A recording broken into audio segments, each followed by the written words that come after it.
Jadi memang latar belakang munculnya pegawai pemerintah dengan perjanjian kerja itu adalah ada di amanat Undang-Undang Nomor 5 Tahun 2014 tentang aparatur sipil negara. Di mana dalam undang-undang itu disampaikan bahwa ada yang namanya pegawai aparatur sipil negara yang terdiri dari PNS dan P3K, ya, singkatan dari pegawai pemerintahan dengan perjanjian kerja. Nah, latar belakangnya adalah bahwa kembali kebutuhan. Di satu sisi kebutuhan atas sumber daya manusia khususnya aparatur sipil negara itu cukup besar. Nah, inilah yang ingin dilakukan pemerintah, ingin merekrut baik melalui jalur PNS yang mempunyai keterbatasan tertentu dengan menggunakan jalur P3K, sehingga harapannya kebutuhan instansi pemerintah, terutama tenaga-tenaga yang siap pakai, yang profesional, yang tidak terikat pada usia itu bisa terlayani dan terjembatani. Itu latar belakangnya salah satu itu. Nah, ini yang mungkin menjadi pertanyaan banyak orang, Pak. Sebenarnya perbedaannya dengan pegawai negeri sipil itu apa, Pak? Secara umum memang perbedaannya tidak banyak sebenarnya. Tetapi kalau dari sisi persamaan sendiri kan sama-sama tadi saya sampaikan adalah sama-sama pegawai aparatur sipil negara. Yang hanya karena pengertian pegawai aparatur sipil negara, maka yang bisa mengisi hanya warga negara Indonesia. Di luar itu tidak boleh. Tetapi perbedaannya adalah salah satunya adalah terkait dengan posisi yang akan diisi. Bahwa untuk PNS itu dia memang diangkat untuk menduduki suatu jabatan pemerintah. Nah, P3K itu juga akan mengisi jabatan pemerintah, tetapi posisinya adalah dalam rangka menjalankan fungsi dan tugas pemerintahan. Jadi dia tidak posisinya duduk dalam jabatan dalam pengertian bahwa dia akan mempunyai karir segala itu tidak. Itulah perbedaannya. Kemudian perbedaan yang lainnya adalah terkait juga dengan hal yang krusial adalah karena ini sifatnya semacam percepatan untuk memenuhi kebutuhan dari pegawai ASN, maka posisi pengangkatannya pun mekanismenya juga beda. Kalau PNS ada yang namanya masa percobaan selama 1 tahun. Yang dimaknai adalah di situ yang bersangkutan akan dilakukan atau dilatih dengan pelatihan dasar untuk bisa siap dalam jabatan itu. Tetapi kalau P3K yang bersangkutan itu justru langsung diangkat dalam jabatan itu tanpa melalui masa percobaan. Karena tadi mereka memang diharapkan betul-betul sudah profesional, sudah betul-betul sudah kompeten dalam jabatan yang diisi oleh yang bersangkutan. Itulah yang perbedaan yang sebenarnya justru kalau saya lihat itu justru menunjukkan keuntungannya kalau kita masuk lewat jalur P3K. Ya. Karena apa? Contoh misalnya, ketika seorang calon pegawai negeri sipil sebelum diangkat PNS, ada masa sekitar 1 tahun. Dia hanya akan diberikan gaji 80%. Sedangkan P3K, begitu yang bersangkutan diangkat menjadi P3K, maka akan dibayar 100% gaji pokoknya. Itu salah satu justru kalau memang itu perbedaan, tetapi justru itu menunjukkan keuntungannya kalau kita masuk lewat jalur P3K. Nah, mungkin peruntukan jabatan yang dapat diisi oleh P3K ini mungkin bedanya dengan pegawai negeri sipil ini apa? Nah, perbedaannya tadi saya sampaikan tidak ada 3 klaster jabatan yang bisa diisi oleh P3K. Yang klaster pertama itu adalah jabatan fungsional tertentu atau kemudian juga jabatan pimpinan tinggi. Jadi jabatan pimpinan tinggi khususnya untuk utama dan madya itu bisa diisi P3K. Tanpa harus mulai dari start nol sebagai calon PNS. Bayangkan kalau seorang PNS ingin duduk di jabatan pimpinan tinggi, dia harus mulai start dari bawah. Tapi P3K tidak. P3K justru bisa melamar langsung ke jabatan pimpinan tinggi itu. Kemudian klaster ketiga itu yang saat ini belum ada adalah ada ruang nanti ada jabatan-jabatan yang ditetapkan oleh Kementerian PAN yang dapat diisi P3K untuk mengisi jabatan-jabatan yang bukan jabatan struktural, tetapi menjalankan fungsi manajemen pemerintahan. Nah, ini ada 3 klaster. Nah, klaster yang pertama tadi yang jabatan fungsional, ini sudah ada peraturan presiden nomor 38 tahun 2020. Dari sekitar 240 lebih jabatan fungsional, di peraturan presiden nomor 38 tahun 2020 itu ada 147 jabatan fungsional yang bisa diisi oleh P3K. Ya, dan memang ini memang perbedaan dengan PNS, tetapi kembali bahwa ada keuntungan justru kalau kita posisinya bisa, ibarat kita bisa percepatan untuk duduk dalam suatu jabatan. Ya, bayangkan kalau misalnya seorang calon PNS untuk diangkat dalam jabatan fungsional saja, dia harus melalui proses calon PNS, kemudian baru diangkat dalam jabatan fungsional ini. Kalau P3K tidak, P3K itu justru begitu mereka melamar misalnya jabatan fungsional guru, begitu diangkat, dia sudah langsung ke posisi guru, ya, tidak, bahkan sudah bisa diberikan tunjangan fungsionalnya kalau memang dia sudah memenuhi persyaratan. Itu berbeda. Tapi skema pengangkatannya tetap sama ya Pak, lewat seleksi gitu? Ya. Atau ada tahapan perbedaan seleksinya? Kalau dari sisi seleksi semua, baik PNS maupun P3K itu tetap melalui proses seleksi, karena ini amanat Undang-Undang Nomor 5 Tahun 2014. Jadi ada proses penyusunan kebutuhan baik PNS maupun P3K, kemudian setelah ditetapkan kebutuhannya, maka akan dilakukan proses seleksi untuk menentukan warga negara Indonesia mana saja yang sudah melamar dan memenuhi kriteria persyaratan yang dibutuhkan. Nah, perbedaannya adalah ketika kita misalnya melamar sebagai P3K, begitu kita dinyatakan lulus, maka akan ditetapkan SK pengangkatan calon P3K. Berdasarkan SK pengangkatan calon P3K itu kemudian diajukan usul ke BKN untuk ditetapkan nomor induk P3K-nya. Nah, setelah yang bersangkutan ditetapkan nomor induk P3K-nya, maka PPK atau pejabat pembina kepegawaian, baik gubernur, bupati, wali kota, atau menteri, atau pimpinan lembaga non-kementerian, bisa menetapkan SK pengangkatan P3K yang bersangkutan. Dan setelah itu yang bersangkutan bisa bekerja, ya, bekerja dan menerima penghasilan.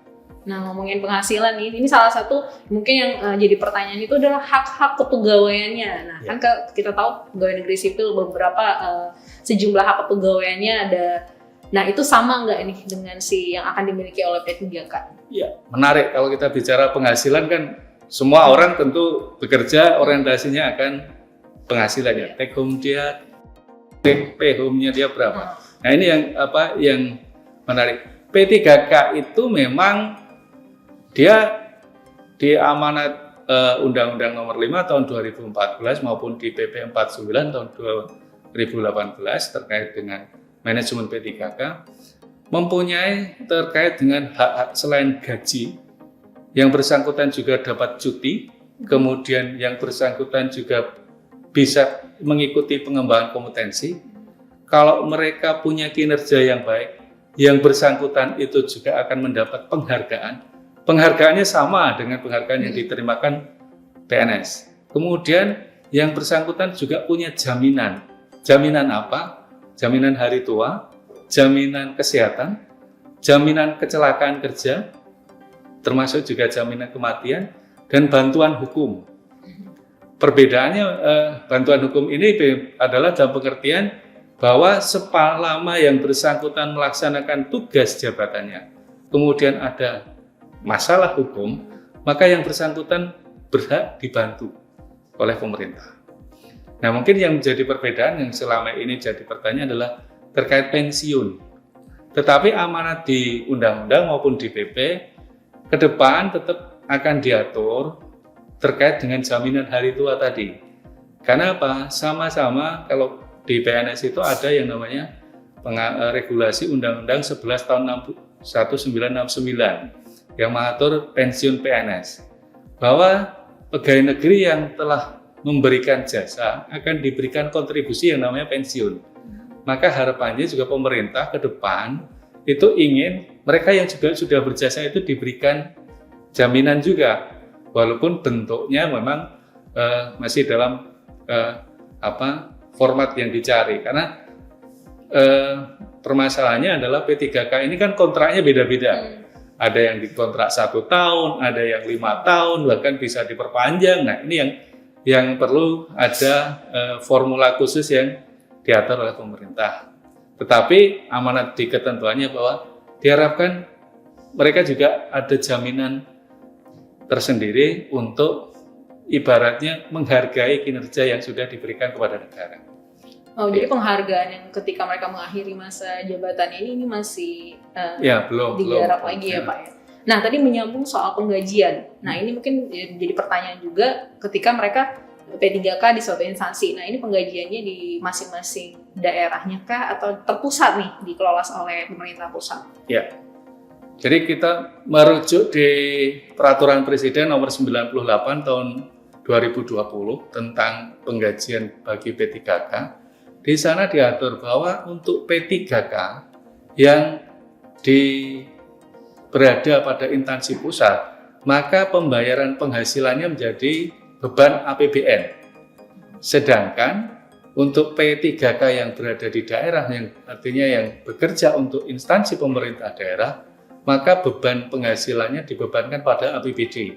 Itu sudah ada di ketentuan di di Peraturan Presiden Nomor 98 Tahun 2020. Termasuk di situ diatur juga besarannya.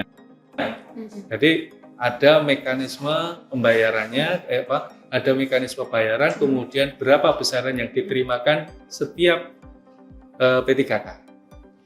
Dan untuk pengelolaannya sendiri berarti sama halnya dengan pegawai negeri ya Pak? Maksudnya pengelolaannya itu ketika sudah diseleksi pengangkatan, penempatan, mereka dikelola pertanggungjawaban pengelolaannya itu di masing-masing pegawai pemerintah, pejabat pembina kepegawaiannya masing-masing ya? Iya betul, karena begini. Karena penghasilan itu bukan hanya sekedar gaji, tetapi juga tunjangan-tunjangan. Baik itu tunjangan keluarga, kemudian tunjangan penghasilan yang lain.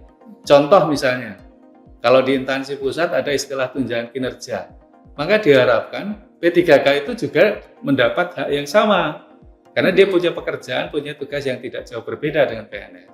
Kemudian kalau di daerah ada insentif untuk PNS daerah, maka diharapkan di kontrak itu juga yang bersangkutan P3K juga akan diberikan insentif juga. Maka ketika pada saat penandatangan perjanjian kerja antara pejabat pembina kepegawaian dengan P3K itu di situ clear, sudah harus disebutkan berapa dia terima gajinya, berapa dia terima tunjangannya. Itu sudah tegas harus disebut di situ, sehingga sejak awal P3K itu tahu berapa yang akan diterima. Ya, dia tidak usah nyari regulasinya, baca peraturannya, dia sudah tahu. Karena dia sejak awal, dia sudah tahu ini yang akan dia terima dari negara ke atas kinerja dia. Ya. Nah, dan terakhir mungkin ya, soal masa kontrak kerja. Nah, ini kan minimal 1 tahun, maksimal 5 tahun, dan mungkin ini yang mengkhawatirkan justru bagi mereka yang mungkin ingin melamar menjadi P3K, seolah-olah dia Pak ya, lebih kayak bagaimana mereka ketika mau perpanjang kontrak kerjanya, apakah hanya minimal 1 tahun atau setelah 5 tahun mereka harus melamar kembali jadi P3K? Ya, begini, terkait dengan masa kontrak. Sudah ada di ketentuannya di Undang-Undang 5 maupun di PP 49 itu bahwa P3K dikontrak terikat dengan masa hubungan kerja itu sekurang-kurangnya 1 tahun. Maksimalnya sebenarnya di ketentuan tidak diatur, tetapi kebijakan dari pemerintah mengikuti penyusunan kebutuhan PNS per 5 tahun, maka maksimalnya 5 tahun. Ada ketentuan di Peraturan Menpan Nomor 70 Tahun 2020. Ya, jadi masa hubungan kerjanya sekurang-kurangnya 1 tahun, paling lama 5 tahun. Nah, bagaimana dengan perpanjangannya? Perpanjangan itu kembali kepada esensi dari P3K. P3K itu direkrut adalah untuk memenuhi kebutuhan sumber daya manusia di instansi pemerintah. Ya, artinya kalau memang instansi pemerintah masih membutuhkan yang bersangkutan, maka instansi pemerintah bisa memperpanjang Nah, bagi P3K sendiri tentu saja juga tidak hanya sekedar kebutuhan yang akan diisi, tetapi juga kinerjanya. Ketika kinerjanya baik, tentu pemerintah, pejabat pembina kepegawaiannya ingin mempertahankan, maka dia bisa diperpanjang. Nah, permasalahannya tadi yang ditanyakan adalah apakah mulai proses seleksi? Sebenarnya tidak. Proses seleksi itu kalau yang bersangkutan kemudian melamar atau ingin pindah ke jabatan lain atau pindah unit kerja. Karena tidak ada istilah mutasi P3K. Mereka sejak awal melamar untuk mengisi jabatan tertentu di unit kerja tertentu. Sehingga ketika mereka pindah jabatan, maka mereka harus melalui proses seleksi lagi. Karena jabatan yang dilamar beda. Nah, itulah ya. Itu terkait dengan mekanisme perpanjangan. Jadi kembali kinerjanya bagaimana? Kemudian kebutuhan dari sisi instansi pemerintah, kebutuhannya seperti apa? Ya, contoh saya gambarkan misalnya pemerintah punya proyek misalnya bangun jalan tol. Diprediksi pembangunan jalan tol itu 4 tahun selesai. Maka direkrut misalnya arsiteknya atau dari teknik sipilnya untuk insinyur untuk ngisi misalnya dia teknisi jembatannya. Mau membuat jembatannya seperti apa? Direkrut. Begitu sudah selesai proyeknya 4 tahun, sebenarnya kan sudah selesai. Kebutuhan pemerintah sudah selesai, dia sudah tidak butuh tenaga itu lagi. Tetapi kalau misalnya kemudian ternyata ada proyek yang lain, ya, yang masih di bawah instansi itu, sebenarnya pemerintah bisa saja memperpanjang. Tetapi kalau sudah tidak dalam jabatan tadi teknisi jembatan, dia mau ke jabatan lain harus tetap proses seleksi. Seperti itu, ya. Tapi kembali kalau teknisi jembatannya kinerjanya juga tidak beres, baru bangun aja jembatannya sudah ambrol, tentu pemerintah juga pikir-pikir akan memperpanjang, tunggu dulu. Ya, itulah. Nah, mungkin kalau yang ini, kalau misalnya nih, saya P3K, lalu masa kontrak saya sudah selesai. Nah, saya bisa melamar jadi CPNS nggak? Nah, ini yang pertanyaan yang sering. Kalau sudah selesai, sama. Kalau melamar itu boleh, tetapi kembali ketentuannya. Jadi regulasi yang mengatur pengangkatan atau pengadaan calon pegawai negeri sipil itu bahwa usia serendah-rendahnya 18 tahun, setinggi-tingginya 35 tahun. Kecuali untuk 4 jabatan, ada dokter, kemudian peneliti, dokter pendidik klinis, satunya lagi saya agak lupa kalau nggak salah rekayasa. Itu dia bisa sampai usia 40 tahun. Di luar 4 jabatan itu ada peraturan presiden yang mengatur, ya, itu tidak bisa, maksimal 35 tahun. Tetapi kalau tetap ingin jadi P3K, dia tidak terbatas usia karena ketentuannya serendah-rendahnya untuk melamar P3K itu usianya 20 tahun. Jadi bisa saja kalau dia sudah misalnya selesai P3K, dia usianya dia dikontrak 5 tahun, ya. Padahal dulu waktu diangkat P3K usia 33 tahun, begitu dia selesai kan dia sudah usianya 38 tahun. Kalau dia melamar CPNS tentu nggak bisa, karena dia usianya sudah di atas 35. Tetapi ruang untuk dia melamar P3K masih bisa. Artinya dia masih bisa melamar sebagai pegawai aparatur sipil negara. Berarti ketika masa kontraknya habis, ya P3K yang bersangkutan sebenarnya bisa ngelamar lagi ke misalnya kalau dia ingin melamar ke instansi yang berbeda, misalnya. Karena kadang orang bekerja itu begitu sudah masuk di suatu unit ternyata bukan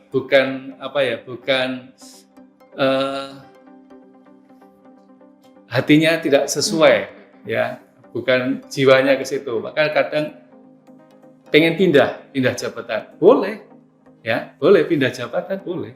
Tapi dia harus tetap melalui proses seleksi karena memang amanatnya di undang-undang pengadaan pegawai aparatur sipil negara itu tetap melalui proses seleksi. Oke. Ya. Mungkin sebagai penutup Pak, kita bisa katakan PNS dan P3K itu sebenarnya sama, setara. Ya. Mereka sama-sama aparatur sipil negara, hanya ada perbedaan mungkin di unsur-unsur hak kepegawaiannya, mungkin pengaturan skema kerjanya antara PNS dan P3K mungkin bisa disimpulkan ke kita garis besar pengelolaan perbedaan P3K dan PNS. Ya, tadi memang hampir sama, saya bilang tidak bisa 100% sama. Contoh misalnya hak cuti, ya, hak cuti P3K itu sama, dia dapat hak cuti tahunan, dapat hak cuti sakit, hak cuti melahirkan, tetapi dia tidak punya hak cuti di luar tanggungan negara. Karena apa? Karena hak cuti tanggungan negara itu bisa diberikan selama 3 tahun. Nah, bisa dibayangkan kalau misalnya P3K dikontrak 1 tahun, tapi dia minta cutinya 3 tahun. Nah, itu makanya tadi saya sampaikan tidak bisa 100% sama. Ada beberapa hal yang agak beda. Tetapi bukan kemudian itu mengurangi bahwa yang bersangkutan tidak punya hak. Tetap dia punya hak. Ya, hak cutinya masih ada. Ya, pengembangan karir yang walaupun dia hanya dikontrak 1 tahun, itu tetap pemerintah punya kewajiban mengembangkan karir, bukan pengembangan karir, pengembangan kompetensi, pengembangan kompetensi. Karena apa? Ketika seorang P3K dia ditingkatkan kompetensinya, sebenarnya yang untung itu siapa? P3K atau pemerintah? Tentu pemerintah, karena dia selain sudah punya tenaga yang tadi direkrut sejak awal sudah punya kompetensi, kemudian ditingkatkan kompetensi, performanya yang meningkat bukan hanya performanya dari P3K, justru performance unit kerja, performance dari instansi pemerintah yang bersangkutan itu juga akan secara signifikan akan meningkat. Itulah maka diberikan kewajiban pada pemerintah untuk itu. Jadi intinya jangan ragu untuk menjadi P3K ya Pak? Iya. Karena seluruh unsur-unsur kepegawaiannya bisa dikatakan kurang lebih sama dengan PNS walaupun memang ada perbedaan di skema kerjanya, kontrak kerjanya, seperti itu. Baik, terima kasih Pak Dwi Haryono untuk waktu dan kesempatannya.